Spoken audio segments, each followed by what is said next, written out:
चलिए आज ये चैप्टर जो है कंप्लीट कर देंगे हम, जो चल रहा है एनसीईआरटी का, और उसके बाद देखेंगे कि कोई दूसरा सब्जेक्ट उठाया जाए। ठीक है, इसको यहाँ पे थोड़ा सा रोकेंगे, उसके बाद हो सकता है कि ज्योग्राफी शुरू करें एनसीईआरटी की 11th की क्लास 11th की एनसीईआरटी। ठीक है, उसमें भी 2-3 चैप्टर ख़त्म करेंगे, फिर उसके बाद रिवर्स मारेंगे, फिर इसी पे या तो एस पे मारेंगे तो फिर आएंगे हिस्ट्री पर, है ना। हिस्ट्री और ज्योग्राफी सोच रहे हैं कि पैरेलल लेके चलें, और ये उम्मीद है कि लेके चलेंगे। अभी जो है, अभी ये जुलाई चल रहा है, अगस्त सितंबर इधर बीच में जो है तो 2 सब्जेक्ट की एनसीईआरटी उम्मीद है कंप्लीट कर दूंगा। ठीक है, किसके हिस्ट्री की, और ये तो आर्ट एंड कल्चर का पार्ट हो जाता है, क्योंकि कार्ड ये है कि जो आर्ट एंड कल्चर का फाइन आर्ट्स का ना, ये भी क्या है कि हिस्ट्री में ही कवर हो जाता है। मतलब कुछ ओवरलैप करते हैं कुछ टॉपिक जो आप पढ़ रहे हैं, आप देख रहे होंगे, मतलब कि जैसे बुद्ध हुआ, जैनिज्म हुआ, या गुफाएं हुआ, या मतलब किस राजा ने क्या बनवाया, कहाँ पर क्या, ये सब क्या है कि थोड़ा सा ओवरलैप कर जाता है। तो इसलिए हम क्या किए, हिस्ट्री के साथ में हिस्ट्री, और देखेंगे आप इसको जो है हिस्ट्री के ही प्लेलिस्ट में हमने अपलोड किया है। ऐसा नहीं कि इधर कोई किधर भी कर दिया। आपको हर एक सब्जेक्ट के जो भी चीज़ें हैं सब एक प्लेलिस्ट में स्पेसिफिक मिलेगा। ऐसा नहीं कि बिखरा हुआ कुछ भी नहीं रहेगा, और वैसे भी यूपीएससी की जर्नी में बिखरा हुआ चीज़ नहीं हो सकता, है ना। हाँ, शुरुआत में थोड़ी सी दिक्कत होती है कि हम मतलब शुरुआत करते हैं और थोड़ा सा उस समय खुद को भी एडजस्ट करना पड़ता है, तो उस समय दिक्कत होती है थोड़ा सा कि टाइम लग जाता है इधर करने में। लेकिन अब तो चीज़ें सब कुछ सही चल रही हैं। हिस्ट्री ये जो आपका फाइन आर्ट चल रहा है, ये भी शुरू से चल रहा है एकदम आराम से, बढ़िया से प्लेलिस्ट पूरा। और उसके बाद ज्योग्राफी का शुरू करेंगे ही, हिस्ट्री का भी शुरू करेंगे। अब ऐसे चलता रहेगा, ये पूरा मतलब एक एक करके चलता जाएगा। पूरी एनसीईआरटी कवर करेंगे। उसके बाद जो है, जो स्टैंडर्ड बुक है, स्टैंडर्ड बुक में क्या क्या है, जैसे मान लीजिए आपका एम लक्ष्मीकांत हुआ है, देखिए मानते हैं स्टैंडर्ड बुक, ठीक है ना, जो सब लोग पढ़ते हैं वही स्टैंडर्ड मैं मानता हूँ। ठीक है, कुछ लोग उसको गाइड भी बोलते हैं, है ना। तो इसमें कोई ऐसा नाराज़गी वाली बात नहीं कि गाइड बोल दिया टेंशन में आ गया, या जो है बोल दिया ऐसा कुछ।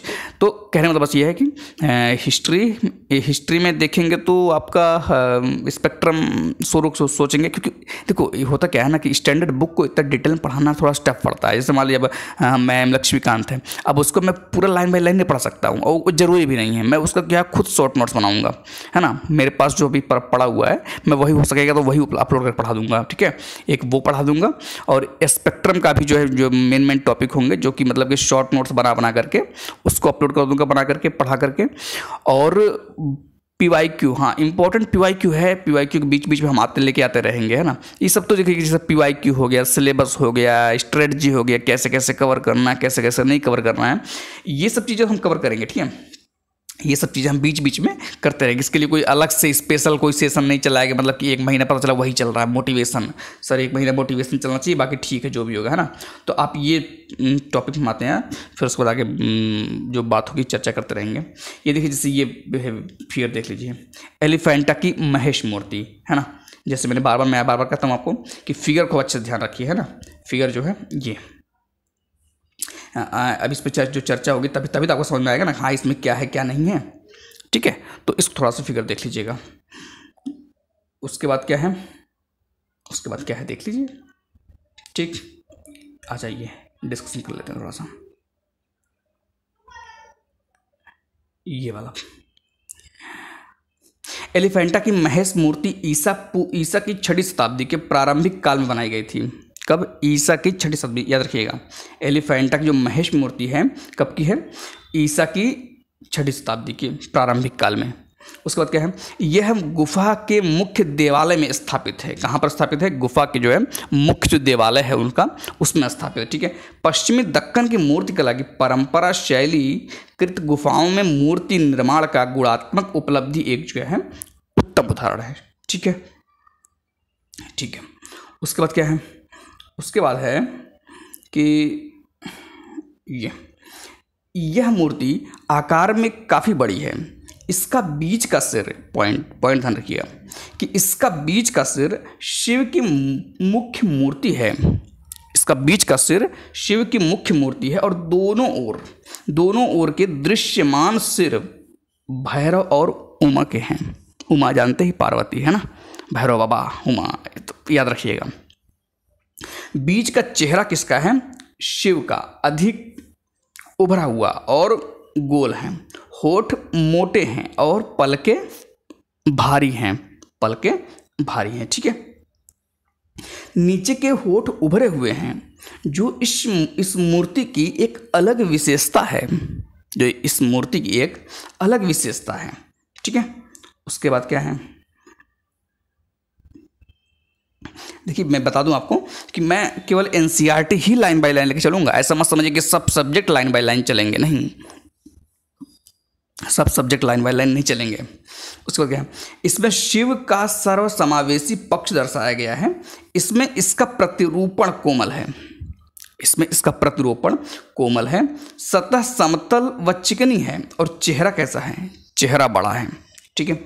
शिव भैरव पार्श्व मुख के गुस्से में है, बाहर निकली आंख और मूंछ के साथ दिखाया गया है, ठीक है। तीसरा चेहरा नारी मुख है, जो शिव के एक साथ 5 मुख होने का उल्लेख है, ठीक है। इस प्रतिमा में वैसे तो शिव के 3 मुख ही दिखाई देते हैं, क्या कहा, इस प्रतिमा में वैसे तो शिव के 3 मुख ही दिखाई देते हैं, पर हो सकता है कि पीछे की ओर के 2 मुख अदृश्य रखे गए हों, मतलब ऐसी संभावना है। ऐसा सही है गलत ये बात अलग है, ठीक है। उसके बाद क्या है, प्रत्येक सिर पर मूर्ति कलात्मक विद्यमानता के अनुसार एक अलग किस्म का मुकुट रखा गया है, ठीक है। यह मूर्ति गुफा की दक्षिणी दीवार पर बनाई गई है, ठीक है। इसके साथ शिव के 2 अन्य रूपों अर्धनारीश्वर और गंगाधर, अर्धनारीश्वर मतलब जिसमें आधा स्त्री है, अर्धनारीश्वर और गंगाधर जो गंगा को धारण करते हैं, की मूर्तियां समतल की सतह, चिकनाई, लंबाई और लयबद्ध गति जैसी विशेषताओं के लिए जानी जाती हैं। उनकी रचना संयोजन बहुत जटिल है। इस गुफा का मूर्ति विन्यास एलोरा की गुफा में दोहराया गया है। गुफा संख्या कौन सी है, 29। तो आज जो है ये पूरा चैप्टर, थोड़ा सा लंबा चैप्टर था तो ये कवर हो गया।